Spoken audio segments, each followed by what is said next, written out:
Morning guys. Morning snack sa mga bata nga 90s o na panahon guys.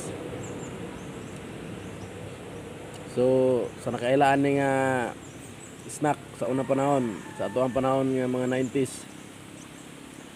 Heart lang muda. Paki-heart sa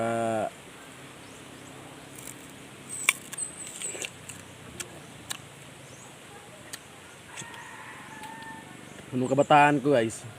Ito yung paborito kong snack.